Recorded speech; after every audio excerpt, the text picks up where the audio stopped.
Plávať 4 kilometre, hneď potom ďalších 180 odjazdiť na bicykli a ešte odbehnúť aj maratón. Trúfli by ste si na to?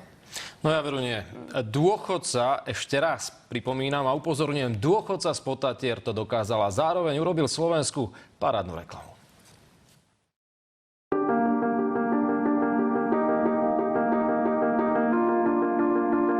Hovorí sa, že vek je len číslo, tak si skúste tipnúť, koľko rokov má tento mimoriadne vitálny Popračan.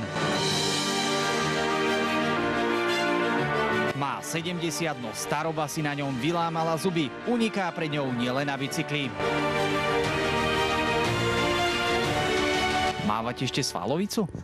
Nie. Starobu si chce užiť, nie prežiť, no a toto je výsledok. Chodí na extrémne náročné a dlhé preteky, kde sa bojuje o titul Železný muž.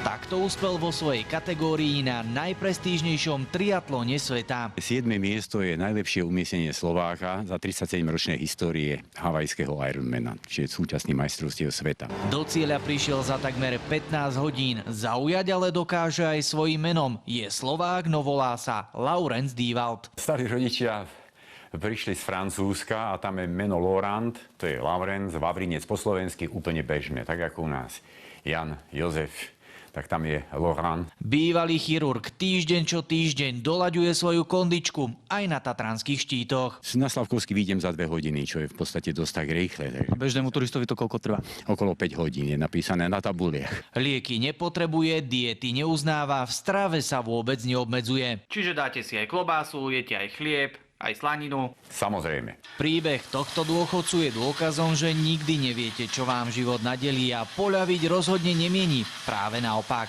Na aký vek sa cítite? 400 roky. Marek Vnenčák, televízia Marky.